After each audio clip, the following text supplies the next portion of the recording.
बिस्मिल्लाहिर्रहमानिर्रहीम। शुरू करता हूँ अल्लाह के पाक नाम से जो बहुत बड़ा मेहरबान रहमत रहने वाला है। दोस्तों, बहनों, भाइयों, बुजुर्गों, अस्सलाम वालेकुम वरहमतुल्लाहि वबरकातुहू। हम अपनी इस सीरीज में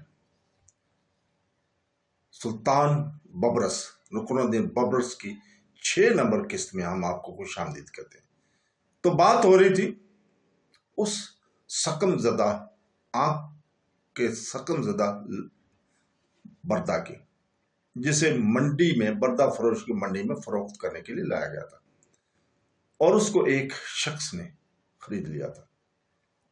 वो इसे लेकर इस सराय में चला आया था जहां वो अकामत पजीर था। तमाम राह इसने इस लड़के से कोई बात नहीं की। सराय में पहुंचकर इसने इसे एक जानब बैठने का इशारा किया। वो लड़का आंख के सकम के बावजूद बेहद खुश शक्ल था। इसका सहमा हुआ चेहरा बंद खद्दारी इसका दिल चीरता चला गया। जाने क्यों आज इसे औलाद इतनी शिद्दत से याद आने लगी थी। इसने अपने ख्यालों को झटका और इसकी जाना मतवज्जो हुआ। लड़के, तुम जानते हो ना कि आज से मैं ही तुम्हारा मालिक हूं। लड़के ने सहमे हुए अंदाज में सारा ला दिया। तो हमारा नाम क्या है? महमूद। लड़के ने अपना नाम अब एक कांपती हुई आवाज में बताया। ओह, तुम मुसलमान हो? इसने दोबारा सारा ला दिया। कहाँ के रहने वाले हो? यहां से बहुत दूर, वादी कपपाक। अरबी समझ लेते हो? यूं भी सीखते हो थोड़ी बहुत? खूब। अलाउद्दीन बंदकदारी मुस्कुराया। अलाउद्दीन बंदकदारी वो था जिसने इसे खरीदा था। खाना खाओगे? यकीनन खाओगे। मैं भी सारा दिन तुम्हें देखता रहा। वो लड़का कुछ नहीं बोला। अलाउद्दीन ने खाना मंगवाया और फिर दोनों एक साथ बैठकर एक ही थाली में खाना खाने लगे। खाने से फुर्सत पाकर अलाउद्दीन ने इसे सोने के लिए एक चटाई दी। वो चटाई पर लेटते ही खराटे पड़ने लगा। अलाउद्दीन अपने बिस्तर पर लेटे छत को घूरता रहा। नींद जैसे इसकी आंखों से गायब हो गई थी। इसका ज़हन मुसलसल इस लड़के महमूद की जानब सोच रहा था। वो तरह तरह के ख्यालों में उलझा गया। उलझा जाने का कब नींद आ गई उसकी आगोश में और सो गया। चंद दिन बाद वो दमिश्क में अपना काम वगैरह निपटा कर वापस हमाता लौट गया अपनी जगह पे। महमूद भी इसी के हमरा रहा।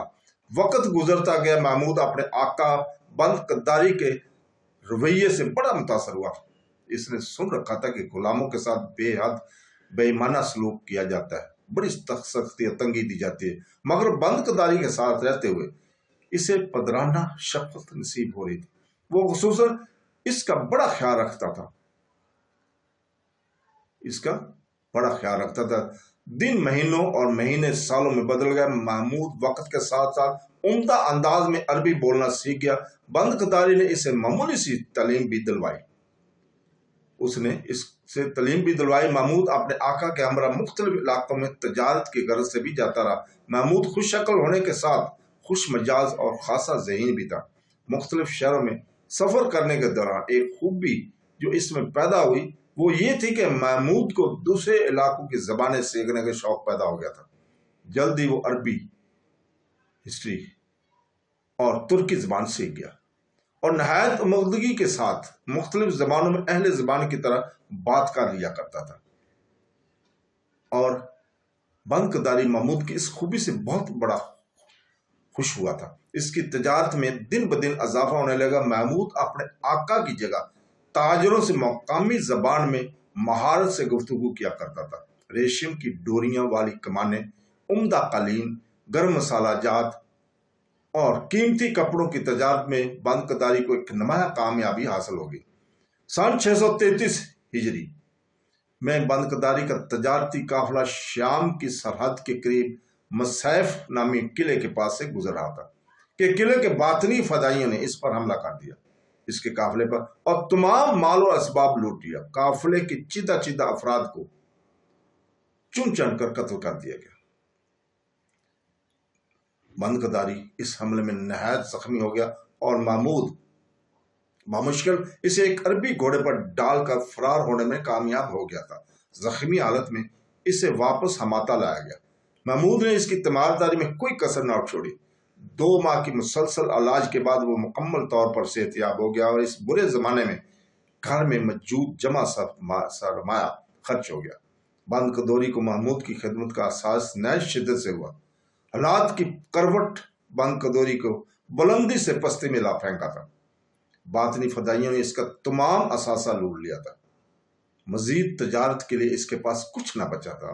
اگر کوئی چیز پاس تھی تو وہ سابقہ ساکھ ہی تھی۔ بند قدوری نے کئی عمرہ سے رابطے قائم کیے مگر کچھ حاصل نہ ہوا اور کچھ نہ مل سکا۔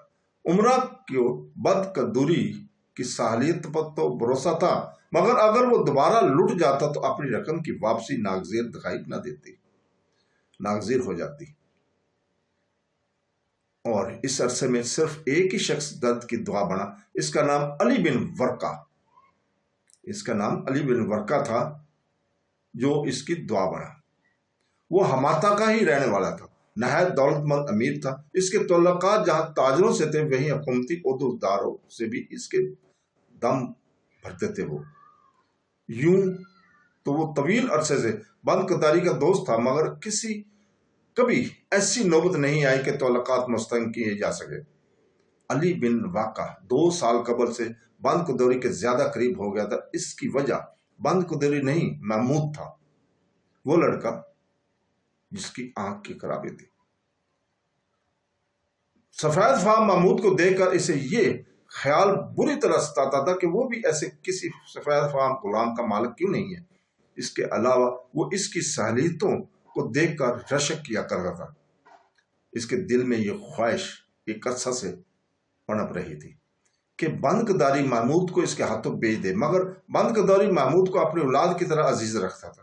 ایک دن علی بن ورقہ صبح سویرے بند قداری کے پاس چلا آیا۔ بند قداری نے نہایت خوش دلی سے اسے خوش آمدید کہا۔ دونوں نے نشستیں سنبھال لی تو علی بن ورقہ نے محمود کے بارے میں پوچھا، تمہارا غلام دکھائی نہیں دے رہا آج؟ وہ جامع مسجد گیا ہوا ہے۔ بند قدوری نے جواب دیا، نماز سے فارغ کے بعد اسے واپسی پر کھانے کے لیے کچھ اشیاء لانی تھی۔ بند قدوری علی بن ورقہ توقف سے بولا، تم اب ماشاءاللہ تندرست ہو چکے ہو، میرا خیال ہے کہ تمہیں اپنے کاروبار کی جانب توجہ کرنی چاہیے۔ اب مجھے معلوم ہے کہ تم خاصے مقروض بھی ہو چکے ہو، بس یہ تقدیر کا ہیر پھیر ہے۔ سوچ رہا ہوں کہ اس بار روئی کی تجارت کروں، سردی کا موسم آنے والا ہے۔ ان دنوں مصر میں روئی کی خاصی مقدار کھیپ جاتی ہے، بند قداری نے کہا، مگر روئی تو خاصی مہنگی جا رہی ہے۔ تم ایسا کرو کہ اپنا سابقہ کام یعنی ریشم کی ڈوریوں والی کمانیں ہی لے جاؤ، اس کام میں تمہیں تجربہ بھی ہے اور مجھے امید ہے کہ تم کامیاب بھی رہو گے۔ نہیں، بند قدوری نے نفی میں گردن ہلائی، یہ موسم ریشم کی ڈوری والی کمانوں کا نہیں ہے، ایسے میں صرف روئی ہی صحیح رہے گی۔ مگر تم روئی کے لیے رقم کہاں سے لاؤ گے جبکہ تم پہلے ہی مقروض ہو؟ علی بن ورقہ نے استغفار سے پوچھا، تم فکر مت کرو، اللہ بہت بڑا مہربان ہے۔ میں نے 2-1 تاجروں سے بات چیت کی ہے، مجھے امید ہے کہ وہ مجھے کچھ عرصے کے لیے مال ادھار دے دیں گے۔ بند قدوری نے اسے جواب دیا۔ بند قدوری علی بن ورقہ نے کچھ سوچ کر کہا، تم تو اچھی طرح جانتے ہو کہ میں بڑا صاف گو انسان ہوں، جو بات دل میں ہوتی ہے وہ کہہ دیتا ہوں۔ یہ بھی تمہیں اچھی طرح معلوم ہے کہ میں ویسے تو کسی کے کام نہیں آتا، مگر جانے کیا بات ہے کہ میرا دل کہتا ہے کہ تمہیں اس کڑے وقت میں کسی طرح اس کڑے وقت سے نکالو۔ تو دوستو، اس کے ساتھ ہی آج ہم اجازت چاہتے ہیں، کل انشاءاللہ تعالی اگلی قسط میں آپ کو خوش آمدید کہیں گے۔ اللہ حافظ۔